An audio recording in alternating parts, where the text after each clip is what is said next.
বিসমিল্লাহির রহমানির রহিম। আসসালামু আলাইকুম। ডোবাস কিচেন অ্যান্ড ব্লগে আপনাদের সবাইকে স্বাগত জানাচ্ছি। আশা করি সবাই ভালো আছেন আর সবাই ভালো থাকেন এই দোয়াই করি। তো ওই যে সকালবেলা এখন বাজে 6:30, তো 6:30 থেকে ব্লগটা শুরু করলাম। আজ হচ্ছে রবিবার।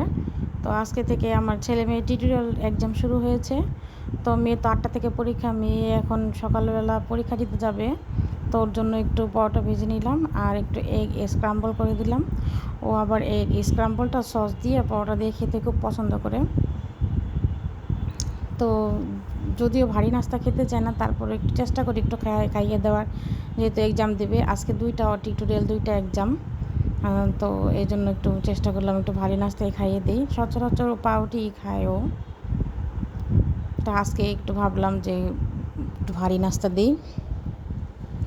তো আর একটু টিফিনে ওকে দিয়ে দিব, একটু পেয়ারা কেটে দিয়ে দিব। আমার মেয়েটা আবার অথবা ভাজা পোড়া ফাস্ট ফুড এগুলি খেতে চায় না। তো এই জন্য যে ডিমটা স্ক্রাম্বল করে দিলাম আর পরোটাটা খেয়ে যাবে, আর একটু পেয়ারা টিফিনে দিয়ে দিব। আর ওদিকে চা বানিয়ে নিয়েছি, আর হাজব্যান্ড একটু চা খেয়ে মেয়েকে নিয়ে এখন বেরিয়ে যাবে। তারপরে এদিকে আমি রান্নাটা বসিয়ে দিব। আমাকে স্কুলে যেতে হবে, মেয়েকে নিয়ে আসবো আর ছেলেকে দিয়ে আসবো, ছেলেরও এক্সাম। পরে আবার ছেলেকে আমাদের ম্যানেজার ভাইয়া নিয়ে আসবে। তো একটা টাইম আমাকে স্কুলে যেতে হয়, 10:30 থেকে 10:30টার সময় আমি স্কুলে যাই ছেলেকে নিয়ে। আর এদিকে সবজিগুলো এখন কেটে নেব। রান্না ওদিকে ডালটা বসিয়ে দিয়ে এসেছি, ডালটা বসিয়ে আমি এখন সবজিগুলো কেটে নিচ্ছি। আজকে একটা 2-3 রকমের সবজি দিয়ে একটা ভাজি করব। মিষ্টি কুমড়া আর কিছু মূলা, একটু মিষ্টি কুমড়া ছিল, একটু মূলা ছিল, আর আলু দিয়ে একটু ভাজি করব। অনেক সময় দেখা গেছে একটু একটু সবজি খাওয়া হতে হতে একটু ফ্রিজে অল্প অল্প করে একটু সবজি রয়ে যায়, তখন আমি 2-3 রকমের একটা সবজি দিয়ে এভাবে একটা ভাজি করি। আর এই ভাজিটা খেতে কিন্তু অনেক ভালো লাগে, খুব মজা লাগে। আর আমি এইভাবে মোটা মোটা করে কেটে নিই। আসলে কাটার স্টাইলটা যার যার ইয়ের মতো কেটে নেয়, যার যার আন্দাজ মতো কেটে নেয়। তা আমি যেভাবে কাটি সেটাই আপনাদের সাথে শেয়ার করি। আর হ্যাঁ, এ পর্যন্ত যারা আমার ভিডিওটা দেখেছেন প্লিজ আমার চ্যানেলটাকে সাবস্ক্রাইব করে দিবেন, আর একটা লাইক দিয়ে অবশ্যই ভিডিওটা দেখা শুরু করবেন। আর যারা আমার পেজ থেকে ভিডিওটা দেখছেন তারা অবশ্যই আমার পেজটাকে ফলো করে দিবেন, আর একটা লাইক দিতে অবশ্যই ভুলবেন না। আর যারা অলরেডি এই কাজটি করেছেন তাদেরকে জানাচ্ছি অসংখ্য অসংখ্য ধন্যবাদ। তো যেদিন সকালে উঠি সেদিন কিন্তু অনেক কাজগুলো এগিয়ে যায়। সকালে ওঠার কিন্তু একটা ভালো দিক আছে, সকালে কিন্তু আমাদের রিজিক বন্টন হয়। তো আল্লাহ তাআলা ফজরের পর থেকে মানুষের রিজিক বন্টন করে থাকে। তো সকালবেলা উঠলে কিন্তু আমাদের রিজিকের বন্টন হয়ে যায়, আর আমাদের কাজগুলো কিন্তু খুব তাড়াতাড়ি হয়ে যায়। তো মহান আল্লাহ পাক বলেছেন যে তোমরা সকালে ফজরের নামাজ আদায় করে তোমরা কাজে নেমে পড়ো। তো আমরা সেটা যদি ফলো করতে পারি তাহলে কিন্তু আমাদের অনেকটাই কাজ সহজ হয়ে যায়, কিন্তু অনেক সময় হয়ে ওঠে না। অনেক সময় রাতে দেরিতে ঘুমাই, যার কাছে সকালে উঠতে একটু কষ্ট হয়। তারপরেও করার কিছু নেই, কাজ থাকলে তো উঠতেই হবে। তো এই যে সব কেটে কুটে নিয়েছি, মাছ ধুয়ে নিয়েছি, আর এদিকে যে রাত্রে কিছু কাপড় ধুয়ে দিয়েছিলাম। তো দেখলাম যে আজকে বাইরেটা একটু আকাশটা মেঘলা মেঘলা, ভাবছিলাম কাপড়গুলো কি বাইরে রাখবো নাকি ভিতরে নিয়ে যাব। তো মনে হচ্ছে না বৃষ্টি হবে, একদিকে মেঘলা বা আরেকদিকে রোদ, বা বুঝতে পারলাম না বৃষ্টি হবে না না হবে। আর আমার প্রতিদিন আমার গাছপালাগুলো না দেখলে আমার ভালোই লাগে না। আমি বারান্দায় 2-3বারও আসি প্রতিদিন, এই গাছগুলোকে দেখতে আমার ভীষণ ভালো লাগে। এই যে একটা জঙ্গল থেকে আমি এই গাছটা এনেছিলাম, এটা কি কচু আমি জানি না, কিন্তু পাতাটা খুব সুন্দর, এই জন্য আমি এটা রেখে দিয়েছি। আর এই তো আমার ছোট্ট বাগান। এই যে করলা গাছটা আস্তে আস্তে ধীরে ধীরে বড় হচ্ছে, আর এই যে লাউ গাছটা তেমন একটা বড় হচ্ছে না কেন জানি। সার দিয়েছি, আমার মনে হয় সারটা বেশি পড়ে গেছে নাকি। কেউ কমেন্ট করে জানাবেন আমার লাউ গাছটা বাড়তেছে না কেন, আর এটা বাড়ার জন্য আমি কী করতে পারি। এদিকে চলে এলাম রান্না করে, এখন রান্নাটা করে নেব। আগে সবজিটা বসিয়ে দিলাম। আমি একটু কালো জিরা, শুকনো মরিচ আর কাঁচা মরিচ, পেঁয়াজ রসুন দিয়ে একটু ভেজে নেব, একটু হালকা লাল করে ভাজবো। ভাজার পরে আমি সবজিটা অ্যাড করে দেব, আর দেব পরিমাণ মতো লবণ, আর কালারের জন্য সামান্য একটু হলুদ। চাইলে আপনার হলুদটা ব্যবহার করতে পারেন, নাও করতে পারেন।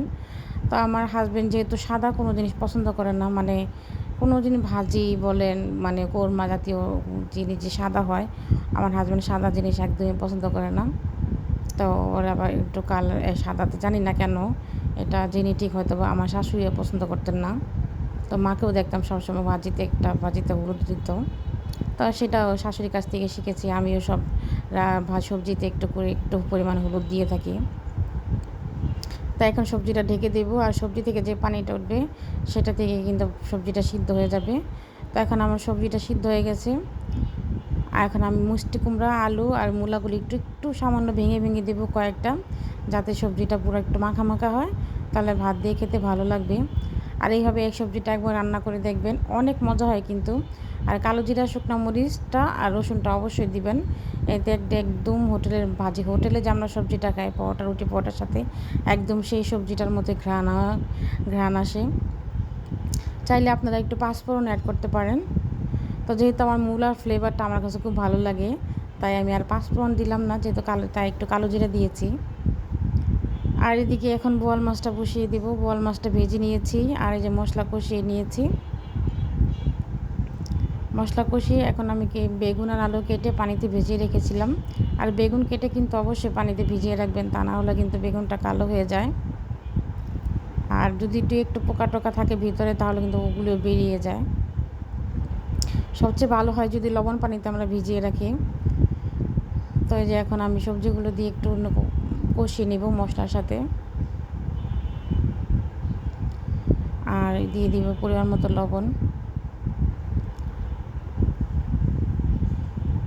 আমি সবসময় বলি রান্নার স্টাইল এক একজনের এক এক রকম।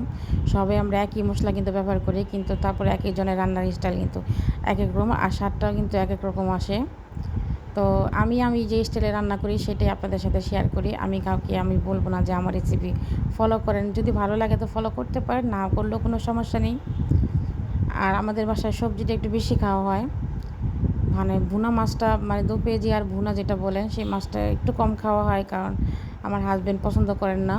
বাচ্চারা ভুনা মাছ পছন্দ করে, বাট আমার হাজব্যান্ড ভুনা মাছ বেশি একটা পছন্দ করেন না। উনি একটু সবজি দিয়েই মাছ, মানে এই জাতীয় ঝোল তরকারি পছন্দ করে।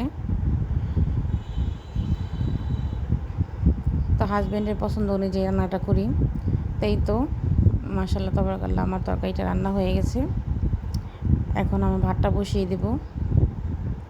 আর এদিকে যে ছেলেকে উঠিয়ে দিয়েছি, ছেলে এখন মুখ ধুয়ে পড়তে বসেছে। তোকে বললাম তুমি এক্সামের পড়াগুলো রিভিশন দাও, আর আমি এদিকে ভাতটা রান্না করে ফেলি। তারপর ছেলেকে খাইয়ে দাইয়ে আমিও রেডি হয়ে ছেলেকে নিয়ে একদম সোজা স্কুলে চলে যাব। তো আজকের ব্লগটা এই পর্যন্তই। যদি আমার ব্লগটা ভালো লাগে তবে অবশ্যই আপনার ফ্যামিলি অ্যান্ড ফ্রেন্ডসের সাথে শেয়ার করবেন। আর আবার বলছি, একটা লাইক দিতে ভুলবেন না। তা যে পর্যন্তই, সবাই ভালো থাকবেন, সুস্থ থাকবেন। দেখা হবে আরেকটা নেক্সট ব্লগে। ততক্ষণ রোবাস ব্লগ অ্যান্ড চ্যানেলের সাথেই থাকবেন। আল্লাহ হাফেজ।